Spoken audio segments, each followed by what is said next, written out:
প্রিয় দর্শক মণ্ডলী, গোপালপুরের সেই ঐতিহাসিক প্রসিদ্ধ একটি জনপ্রিয় যে মসজিদ, চমৎকার আহ, চমৎকার শৈলীতে গড়া, চমৎকারভাবে এই মসজিদটি তৈরি করা হয়েছে। আপনারা দেখতে পাচ্ছেন, আমি এইমাত্র এই মসজিদের আঙিনায় এসে পৌঁছেছি। গোপালপুরের যে বিখ্যাত মসজিদটি আপনাদেরকে এই মুহূর্তে আমি দেখাচ্ছি। আপনারা দেখতে পাচ্ছেন গোপালপুরের সেই ঐতিহাসিক মসজিদটি। এই মসজিদের যে গম্বুজ, এই গম্বুজের সংখ্যার কারণেই মূলত এটি একটি ঐতিহাসিক মসজিদে পরিণত হয়েছে। মসজিদের অসংখ্য গম্বুজ রয়েছে। চমৎকারভাবে এই মসজিদের গম্বুজটি তৈরি করা হয়েছে এবং চমৎকারভাবে মসজিদটি নির্মাণ করা হয়েছে। আমরা মসজিদটি সম্পর্কে কিছু জানার চেষ্টা করব। দেখি কারো সাথে আলাপ আলোচনা করে মসজিদের বিষয়ে আমরা কিছু তথ্য জানতে পারি কিনা। প্রিয় দর্শক মণ্ডলী, এই মুহূর্তে আমি একজন মুসল্লিকে দেখতে পাচ্ছি, দেখি আলাপ করা যায় কিনা। আসসালামু আলাইকুম, কেমন আছেন? আচ্ছা হুজুর, এই মসজিদের নামটি কি? এই মসজিদের নাম কি? সামনে লোক আছে। আচ্ছা, উনি বলতে পারবে সামনে। আচ্ছা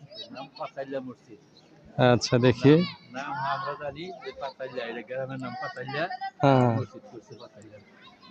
হুজুর কি কোন দিকে যাচ্ছে? আচ্ছা, দেখি। আমরা মসজিদটি সম্পর্কে জানার চেষ্টা করব। দেখি মসজিদের কিছু তথ্য আমরা জানতে পারি কিনা, আপনাদেরকে জানাতে পারি কিনা। প্রিয় দর্শক মণ্ডলী, মনে হচ্ছে তো জুতা খুলে অবশ্যই যেতে হবে। জুতা রাখার জিনিস আছে। আচ্ছা, জুতো আমরা হাতে নিয়ে যেতে পারবো এবং জুতো রাখার জায়গা আছে, সেই জায়গায় জুতো রেখে আমরা কথা বলতে পারবো। চমৎকার মসজিদ। এই মসজিদের নির্মাণ চমৎকারভাবে যে নির্মাণ করা হয়েছে আপনারা দেখতে পাচ্ছেন, কিন্তু আসলে এই মসজিদের তথ্য সম্পর্কে আমাদেরকে জানতে হবে, তাহলে আপনাদেরকে আমরা জানাতে পারবো। প্রিয় দর্শক মণ্ডলী, এই মুহূর্তে আমরা একজন খাদেম হুজুরকে দেখতে পাচ্ছি। আসসালামু আলাইকুম। আমি সাংবাদিক এম ইকবাল, আপনাকে সালাম জানাচ্ছি। আমি মূলত টাঙ্গাইল থেকে এসেছি, টাঙ্গাইল সদর।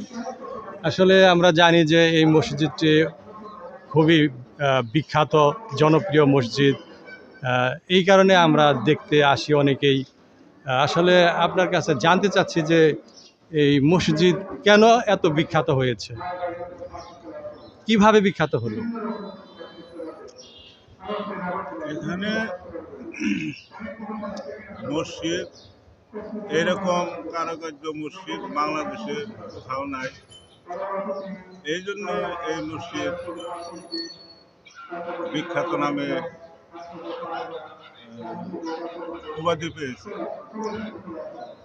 আচ্ছা, এই মসজিদ নির্মাণ করা হয়েছে যে জায়গাটুকুতে, সেই জায়গার পরিমাণ শতাংশ হিসেবে কতটুকু?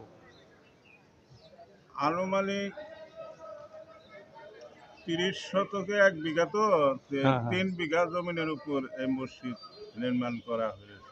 আচ্ছা দর্শক মণ্ডলী, আপনারা জানতে পারলেন গুরুত্বপূর্ণ তথ্য। 3 বিঘা জমির উপর আনুমানিক মূলত এই মসজিদটি 3 বিঘা জমির উপর নির্মাণ করা হয়েছে, খাদেম হুজুর আমাদেরকে জানালেন। আমরা আরেকটু জানতে চাচ্ছি, সেটি হচ্ছে যে এই মসজিদের প্রতিষ্ঠাতা মূলত কে? প্রতিষ্ঠাতামূলক বীর মুক্তিযোদ্ধা মোহাম্মদ রফিকুল ইসলাম, উনি উদ্যোগদাতা। 2013 সাল থেকে এই মসজিদ উদ্বোধন হয় এবং কাজ চালু হয়, এখন পর্যন্ত কাজ চলমান, অনেক কাজ বাকি রয়েছে। আচ্ছা আচ্ছা, তাহলে মসজিদ আরও চমৎকারভাবে করার জন্য আরও দীর্ঘদিন কাজ চলমান থাকবে, এটা আমরা বুঝতে পারছি। জি। আহ, এই মসজিদের বর্তমান ইমাম সাহেবের নাম কি? ইমাম সাহেবের নাম হইল আব্দুল্লাহ আল মামুন।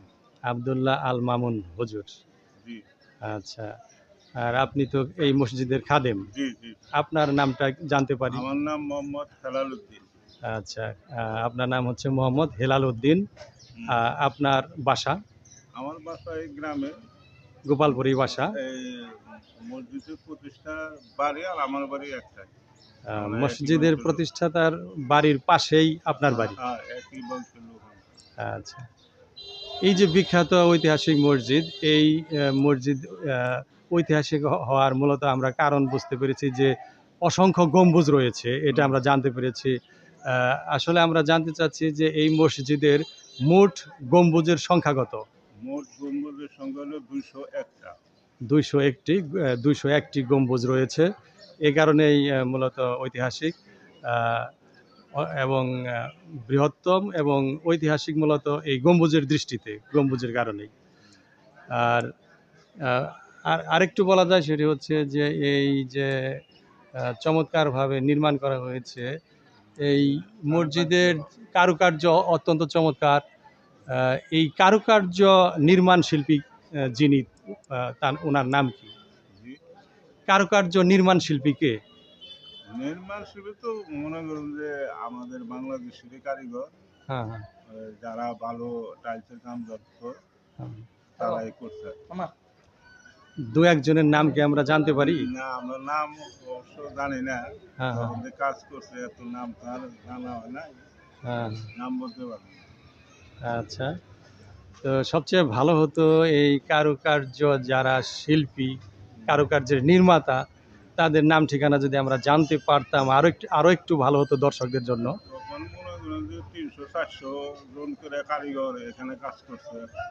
আচ্ছা আচ্ছা, যখন টাইলস লাগায় তখন 300-400 কারিগর একসাথে কাজ করছে। এত লোকের নাম তো আর মুখস্থ রাখা সম্ভব না। হ্যাঁ হ্যাঁ, 400 লোক অত্যন্ত পরিশ্রম করার মধ্য দিয়ে এই চমৎকার শৈলী নির্মাণ করেছেন মূলত, যার কারণে অসংখ্য নির্মাণ শিল্পী থাকার কারণে এদের নাম বলা অসম্ভব হয়ে পড়েছে।